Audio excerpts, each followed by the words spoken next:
جو ایک چچیرا بھائی اپنی چچیری بہن سے پیار کرنے لگا تھا، لیکن چچیری بہن کو کوئی مطلب نہیں تھا، اور جب اس کا باپ مر گیا تو وہ ایک دن بھوک مری کی شکایت لے کر اپنے بھائی کے پاس آئی اور کہتی ہے کہ میرے بھائی، تمہیں تو معلوم ہے کہ میرے باپ نہیں رہے اس دنیا میں، میرے شوہر کی طبیعت خراب ہے، بیمار ہیں، بستر پر لیٹے ہوئے ہیں، میرے بچے بھوکے مر رہے ہیں، اگر کچھ مدد کر سکتے ہو تو کرو۔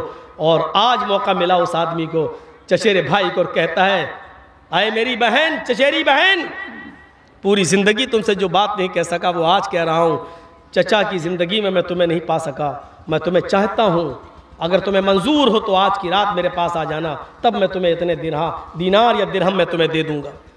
وہ ٹھکرا کے چلی گئی، لیکن وہاں گھر پہنچتی ہے تو اپنے شوہر کو دیکھتی ہے بیمار ہے، اپنے بچوں کو دیکھتی ہے کہ بھوکے ہیں، بیچاری مجبور ہو جاتی ہے، اور پھر وعدہ کر لیتی ہے کہ ٹھیک ہے، رات کی تاریکی میں ہم اپنے شوہر کو سلا کر، اپنے بچوں کو سلا کر تیرے پاس آ جائیں گے، لیکن تو مجھے تھوڑی سی مدد کر دے۔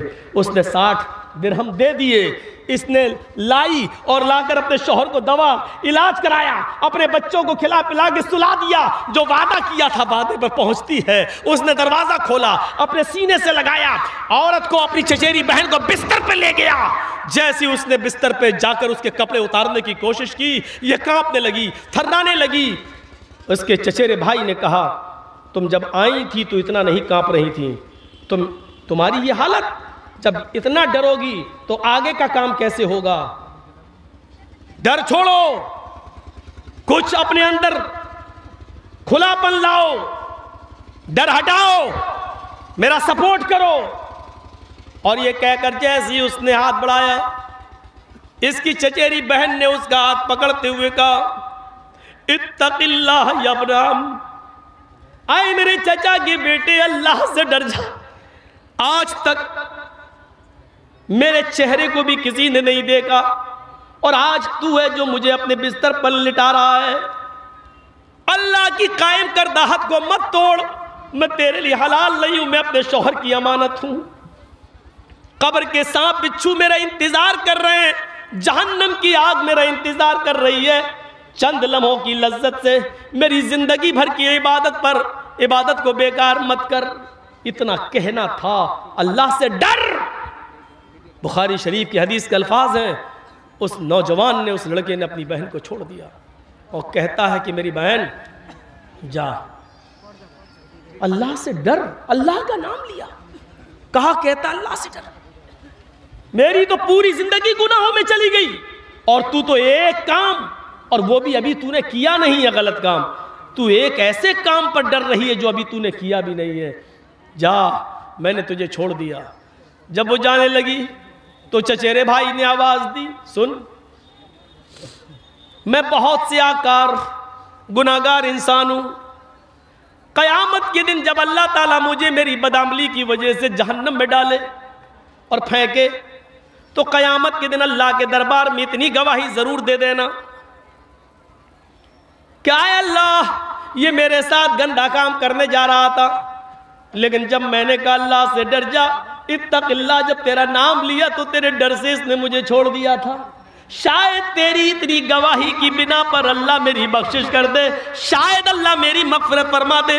میرے بھائیوں، لڑکی موجود ہے، بستر موجود ہے، اس نے اس پر قابو بھی پا لیا ہے، یہ وعدے کے مطابق چلی بھی گئی ہے، خوبصورت جسم اس کی آنکھوں کے سامنے، لیکن جیسی کہتی ہے اللہ سے ڈر، اور اس نے اللہ کے ڈر کو اپنے دل میں محسوس کرتے ہوئے اس لڑکی کو نظر انداز کر دیا، پھر اس کے جسم کے قریب نہیں گیا۔ میرے بھائیوں، حقیقت میں خوف خدا اسی کو کہتے ہیں، حقیقت میں تقوی اسی کو کہتے ہیں۔ یہ ہے ڈر، یہ ہے اللہ کا خوف، اور یہ چیز اگر ہماری زندگی کے اندر آ جائے، یہ چیز اگر ہماری زندگی کے اندر پیدا ہو جائے، تو ہماری دنیا بھی سنور جائے اور آخرت بھی سنور جائے۔ یا ایھا الذین آمنوا اتقوا اللہ حق تقاتہ، اے ایمانوں والو، اللہ سے ڈرو جیسا کہ اس سے ڈرنے کا حق ہے۔ یہ ہے ڈر۔ بات چیت میں بھی ڈر ہونا چاہیے اللہ کا، بات چیت میں بھی ڈر۔ بات چیت میں ڈر جانتے ہو کیا ہے؟ یا ایھا الذین آمنوا اتقوا اللہ وقولوا قولا سدیدا، اے ایمان والو، اللہ سے ڈرو اور جب بھی بات کرو تو بالکل درست اور سیدھی بات کرو. اللہ نے یہ نہیں کہا کہ سچ بولو، تھوڑا سا سمجھنے کی کوشش کرو. سچ بولنا ایک الگ چیز ہوتی ہے اور درست بولنا ایک الگ چیز ہوتی ہے. درست، اب دونوں میں فرق بتاتا ہوں. اللہ نے کیا کہا؟ قولوا قولا سدیدا، جب بھی بولو تو سیدھے سیدھے بولو، درست بولو. پولیس مولانا جرجیز کو ڈھونڈ رہی ہے اور پہچانتی نہیں ہے. ایک مثال دے رہا ہوں، ڈھونڈ نہیں رہی ہے. یو پی میں تھوڑی پریشانی ہوتی ہے لیکن بنگال میں نہیں. یو پی میں تو ڈاکٹر کفیل جیسے بیچارے پریشان ہو جاتے ہیں. ہم بھی کبھی کبھی صلاح دل میں ارادہ کر لیتے ہیں کہ اب بنگال ہی میں شفٹ ہو جاؤں، یہی محفوظ ہوں. سوچتے ہوں کبھی کبھی. کلیہ چک کے لوگ تو کہہ رہے ہیں کہ آ جائیے مولانا یہاں، ہمیں بڑا ڈر لگتا ہے یو پی میں کہیں آپ کو پھنسا نہ دے کوئی. سوچتے ہیں یہی سیف جگہ ہے، لیکن ڈر لگ رہا ہے کہ آج کل جو حالات ہیں اس کی بنیاد پر ڈر لگتا ہے کہ کہیں یہ بھی ادھر بھی سیند ماری نہ ہو جائے، ادھر بھی بے ایمانی نہ ہو جائے. اور ہمیں دوسروں سے زیادہ اپنوں سے ڈر لگتا ہے کہ ہمارے اپنے کہیں یہاں پر بی جے پی کی گورنمنٹ نہ بنوا دیں. ان سے ڈر لگتا ہے مجھے، ان سے. اس وقت عقل مندی سے کی ضرورت ہے، عقل مندی سے کام لینے کی، لیکن دولت کے نشے میں آدمی اپنی عقل بھول جاتا ہے. عقل بھول جاتا ہے. تعجب ہے یار، جرجیز صاحب مودی اور یوگی کے خلاف بولیں تو کیس نہیں ہوتا ہے، اور ہم اپنے کسی مسلمان بھائی کے خلاف بول دیں تو کیس ہو جاتا ہے. اور وہی لوگ کیس کرتے ہیں بی جے پی اور آر ایس ایس والے کے، تم اس آدمی کے خلاف کیوں بولے؟ اس کا مطلب کیا ہے؟ تصور کریے آپ، حکومت کے خلاف بولوں تو کیس نہیں ہوتا ہے، اور جو لوگ حکومت کی مدد کر رہے ہیں ان کے خلاف اگر بول دوں تو کیس ہوتا ہے. اس کا مطلب کیا ہے؟ ہم دودھ پیتے بچے نہیں ہیں، بہت اچھی طرح سمجھتے ہیں. اتنی عقل ہے میرے اندر. مجھے معلوم ہے جو لوگ ہم ہی جیسے کسی مسلمان سے جڑے ہوئے ہیں ان کو برا لگ رہا ہوگا، مولانا صاحب ہمارا کھیل خراب کرنے آ گئے. کھیل جو گندا کھیل کھیلا گیا ہے بہار اور کی سرزمین پر، اللہ سے دعا ہے کہ اللہ اس کھیل سے ہماری بنگال کی سرزمین کو پاک و صاف رکھنا. پورے ہندوستان میں کہیں پروگرام نہیں. بمبئی والے کہتے نہیں مولوی صاحب ابھی نہیں بلا سکتے. یو پی میں ایک پروگرام نہیں ہو رہا ہے، اور بہار والے تو آج ہی آئے تھے پروگرام لینے کے لیے. ہم نے کہہ دیا بھیا میں نہیں کروں گا بہار میں. اور بنگال ابھی چل رہا، پورے ہندوستان کے اندر بھی صرف بنگال چل رہا. اللہ کا شکر ہے، یہ اللہ کی رحمت ہے. میرے بھائیوں آپ خوش نصیب ہیں، خوش نصیب. ہم لوگوں سے پوچھئے کہ ڈر لگتا ہے رات میں سو رہے ہیں گھر پر کہ کوئی فرضی مقدمہ لے کر پولیس نہ آ جاؤ، ٹھونک نہ دے جیل کے اندر جاؤ. اور ایک بار جب کر دیا تو اتنے کیس لاد دیتی ہے کہ آپ زندگی بھر ضمانت نہیں کرا پائیں گے. مرتے رہو، سڑتے رہو. یہ نکلے تو دوسرا نکلے تو تیسرا. آپ کو 20 سال کے بعد ڈگری ملے گی، کورٹ کہے گی باعزت بری، کوئی جرم نہیں پایا گیا. لیکن 20 سال تک مولانا جرجیز صاحب زندہ بھی رہیں گے کہ نہیں رہیں گے اس کی کوئی گارنٹی نہیں. ہمارے اعمال کا نتیجہ ہے. ہاں تو میرے بھائیوں کیا کہہ رہا تھا؟ سچی بات الگ ہوتی ہے اور درست بات الگ ہوتی ہے. مولانا جرجیز صاحب کو پولیس ڈھونڈ رہی ہے لیکن پہچانتی نہیں ہے. پکڑ رہی ہے، وارنٹ نکلا جرجیز صاحب کا. جرجیز صاحب پینٹ شرٹ پہنے ہوئے، ٹوپی اتارے ہوئے ہیں، اور انہی کے پاس پولیس آ کے پوچھ رہی ہے مولانا جرجیز کو دیکھا؟ مجھے سے پوچھ رہی ہے. اور میں بہت سچا انسان، میں چاہتا ہوں کہ جھوٹ بھی نہ بولوں اور نام بھی نہ بتاؤں. اب ایسا کون سا راستہ استعمال کروں؟ تو مولانا جرجیز نے 2 قدم پیچھے ہٹ گئے. پولیس والے سے پوچھا جی کیا کہہ رہے ہو؟ 2 قدم ہٹ گئے ہو. پھر پولیس والے سے پوچھا جی کس کو پوچھ رہے ہیں؟ مولانا جرجیز کو دیکھا؟ ابھی تو یہیں تھے. 2 قدم ہم ہٹ گئے اور پھر ہاں کیا پوچھا آپ نے؟ کہ مولانا جرجیز کو دیکھا؟ ہاں ابھی تو یہیں تھے. اب وہ کیا سمجھا؟ ارے ابھی تھے، پکڑ چل ادھر ادھر. بچ گئے. جھوٹ نہیں ہے. حقیقت دیکھا جائے، دماغ سے سوچو تو یہ جھوٹ نہیں ہے. لیکن قرآن و حدیث کی روشنی میں دیکھا جائے تو یہ جھوٹ ہے، یہ جھوٹ ہے، کیونکہ اس نے مولانا جرجیز کو پوچھا اور آپ جانتے ہیں کہ وہ کیا پوچھ رہا ہے اور کس کو پوچھ رہا ہے۔ آپ کا جواب سیدھے سیدھے یہ ہونا چاہیے تھا کہ ہاں میں ہی ہوں۔ آپ نے کہا ابھی تو یہاں تھے، آپ نے اس کی بات کا سیدھے سیدھے جواب نہیں دیا، گھما کے جواب دیا۔ اللہ تعالیٰ کیا کہتا ہے کہ جب بھی بولو تو سیدھے سیدھے بولو، درست بولو، یہاں یہ نہیں کہا جا رہا کہ سچ بولو۔ مولانا جرجیز صاحب کوئی بزنس کرتے ہیں، مال لاتے ہیں، مالدہ بیچتے ہیں، کلیہ چک بیچتے ہیں۔ اب ہمارے اٹاوا میں کوئی آدمی مجھ سے کہتا کہ صاحب مال لے کے، ارے کل کہاں تھے؟ میں نہیں بتانا چاہتا کہ کلیہ چک تھا، میں نہیں بتانا چاہ رہا ہوں کہ میں مالدہ تھا۔ اب وہ پوچھ رہا کہ بتاؤ کل کہاں تھے، 12 بجے آپ کہاں تھے؟ میں جھوٹ بھی نہیں بولنا چاہتا ہوں، میں نے اس کو کہہ دیا زمین کے اوپر تھا، آسمان کے نیچے تھا۔ حقیقت میں دماغ لگا کے دیکھا جائے تو یہ جھوٹ نہیں ہے۔ ارے میں تھا تو زمین کے اوپر ہی تھا اور آسمان کے نیچے ہی تھا، لیکن سچائی یہ ہے کہ یہ جھوٹ ہے، کیونکہ یہ تو وہ بھی جانتا ہے کہ آپ زمین کے اوپر تھے اور آسمان کے نیچے تھے۔ وہ یہ نہیں جاننا چاہتا ہے کہ آپ کس زمین کے، اور یہ جاننا چاہتا ہے کہ آپ دن کے 12 بجے کون سے شہر میں، کون سے مارکیٹ میں، کون سے بازار میں تھے۔ آپ کو اگر نہیں بتانا ہے تو صاف کہہ دیجئے کہ میں نہیں بتا سکتا، میں کہاں تھا میں آپ کو نہیں بتا سکتا، اس میں کوئی برائی نہیں ہے۔ آپ سچ بول دیجئے میں آپ کو نہیں بتا سکتا، بھائی میں نہیں بتاؤں گا، لیکن آپ یہ مت کہیے زمین کے اوپر اور آسمان کے نیچے۔ اس طریقے سے بہت سے لوگوں نے بہت سے مسئلے حل کر دیے، بہت سے بڑے بڑے مسئلے حل ہو گئے۔ قرآن کہتا ہے یا ایھا الذین آمنوا اتقوا اللہ حق تقاتہ ولا تموتن، یا ایھا الذین آمنوا اتقوا اللہ وقولوا قولا سدیدا، اے اہل ایمان اللہ سے ڈرو اور جب بھی بات کرو تو درست بات کرو، سیدھی بات کرو، قولا سدیدا۔ سدید تسدید السہم، کبھی آپ نے تیر کو دیکھا؟ تیر اس کو عربی میں کیا کہتے ہیں؟ سہم، کمان میں لگایا۔ اب اس راٹ میں ہمیں مارنا ہے، یہ ٹیوب لائٹ جو جل رہی ہے، کمان سے تیر کو ہم نے چھوڑا تو تیر بالکل سیدھے جائے گا، سیدھے، ادھر ادھر نہیں ہوئے گا، سیدھے جائے گا اور ٹیوب لائٹ سے ٹکرائے گا، ٹیوب لائٹ پھوٹ جائے گی۔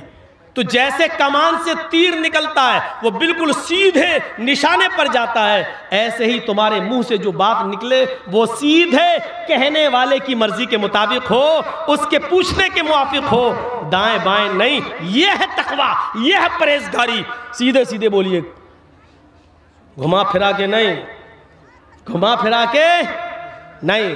جیسے شیخ عبد القادر جیلانی بغدادی رحمۃ اللہ علیہ جب 12 سال کی عمر میں تھے اور قافلے کے ساتھ سفر کر رہے تھے، چوروں نے قافلے کو لوٹا تو ان سے پوچھا 12 سال کے بچے سے، عبد القادر جیلانی سے، تیرے پاس بھی کچھ ہے؟ اس نے کہا ہاں ہے۔ کیا ہے؟ سیدھے سیدھے جواب، 40 اشرفیاں ہیں۔ کہاں ہیں؟ میرے کرتے کے استر میں، یہاں میری ماں نے سل دی ہے۔ پھاڑ کے دیکھا تو 40 اشرفی۔ بیٹا تم نے سیدھے سیدھے بتا دیا، صاف صاف بتا دیا، تمہارے اوپر تو مجھے شک بھی نہیں ہو سکتا تھا، تم نے صاف صاف کیوں بتا دیا؟ اس بچے نے کیا کہا؟ چلتے وقت میری ماں نے مجھے نصیحت کی تھی کہ بیٹا حالات چاہے کتنے خراب ہوں لیکن کبھی جھوٹ مت بولنا۔ ماں اپنے 12 سال کے بچے کو چھوڑ رہی ہے اور قافلے کے حوالے کر رہی ہے تو اپنے 12 سال کے بچے کو تقوی کا درس دے رہی ہے، اللہ سے ڈرنے کا درس دے رہی ہے۔ آج کل کی مائیں اپنے بچوں کو 12 سال کی عمر میں پینٹ کی چین کھول کے کھڑے ہو کے پیشاب کرواتی ہے نالی میں۔ یہ آج کل کی مائیں ہیں، کہاں سے ان کے اندر ڈر پیدا ہوگا؟ وہ 12 سال کا بچہ اور اس کی ماں کہہ رہی ہے بیٹے حالات چاہے کتنے خراب ہوں لیکن کبھی جھوٹ مت بولنا۔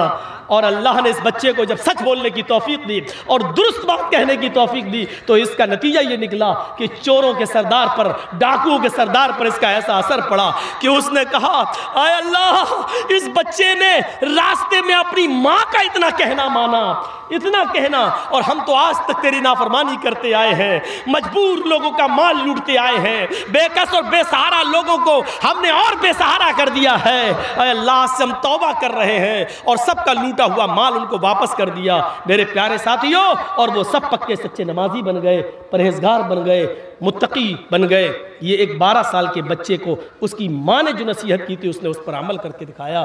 یہ ہے تقوی، یہ ہے پرہیزگاری جو ہماری زندگیوں میں نہیں آتا ہے۔ یا ایھا الذین آمنوا اتقوا اللہ، اب ایک اور آیت سنیے، یا ایھا الذین آمنوا اتقوا اللہ ولتنظر نفس ما قدمت لغد، اے ایمانوں والو، اے اہل ایمان، اللہ سے ڈرو اور سوچو، غور کرو کہ کل قیامت کے دن کے لیے تم نے کیا تیاری کی ہے، کل قیامت کے دن کے لیے تم نے کیا تیاری کی ہے۔ یحییٰ ابن ایوب خراسان کے دروازے کے باہر بیٹھ جاتے ہیں۔ خراسان کے دروازے کے پاس ایک قبرستان ہے، اور سنیے بڑا دلچسپ واقعہ سنا رہا ہوں آج آپ کو۔ خراسان کے دروازے پر بیٹھ گئے، روزانہ یہ بیٹھ جاتے تھے اور وہاں سے قبرستان سامنے دکھائی دیتا تھا۔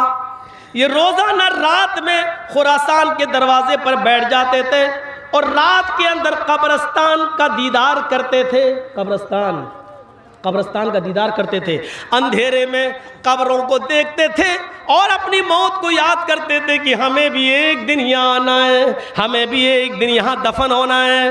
ہم اور آپ بھی تو مٹی دینے جاتے ہیں، ہم اور آپ بھی تو قبرستان سے گزرتے ہیں، لیکن کبھی موت نہیں آتی، کبھی یاد نہیں آتی۔ مٹی بھی دیتے اور ہنستے بھی، مٹی بھی دیتے جا رہے ہیں، کھلکھلا بھی رہے، کوئی موت کا احساس نہیں ہے۔ یحییٰ ابن ایوب روزانہ قبرستان اندھیرے میں بیٹھتے اور قبروں کا دیدار کرتے اور اپنی موت کو یاد کرتے۔ ایک دن بیٹھے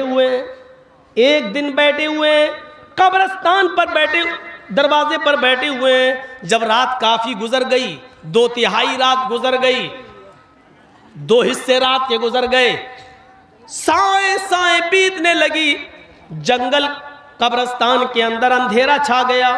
تو یحییٰ ابن ایوب اب قبروں کو دیکھ رہے ہیں، ایک دن ہمیں بھی یہاں آنا ہے۔ اچانک ان کی نظر قبرستان پر ایک آدمی پر پڑی جو کمبل اوڑے ہوئے ہیں، اپنے سر پر کمبل ڈالے ہوئے ہیں اور اپنی آنکھوں کے علاوہ پورا چہرہ چھپائے ہوئے ہیں اور کمبل اوڑے ہوئے ہیں۔ وہ کبھی اس قبر کو دیکھتا، آگے بڑھتا، دوسری قبر کو دیکھتا، پھر آگے بڑھتا، تیسری قبر کو دیکھتا، پھر آگے بڑھتا، چوتھی قبر کو دیکھتا، پھوٹی ہوئی قبر ہے، ٹوٹی ہوئی قبر ہے، پھوٹ گئی ہے، ٹوٹ گئی ہے، اس قبر کو دیکھ کر وہیں پر بیٹھ جاتا ہے، چہرہ چھپایا ہوا ہے، آنکھیں کھلی ہوئی ہیں، اور اس طرح بیٹھ جاتا ہے، اس پھوٹی ہوئی قبر کو رات میں بیٹھ کے دیکھ رہا ہے۔ یحییٰ ابن ایوب کہتے ہیں، اللہ یہ کون آدمی ہے جو رات کے اندھیرے میں اتنی قبروں کو دیکھنے کے بعد ایک قبر پر جا کر بیٹھ گیا ہے، دیکھیں یہ اتنی رات میں کیا کرتا ہے۔ یحییٰ ابن ایوب اٹھتے ہیں، چلے اس آدمی کے پاس، یہ قبر کے پاس بیٹھ کر کیا کر رہا ہے۔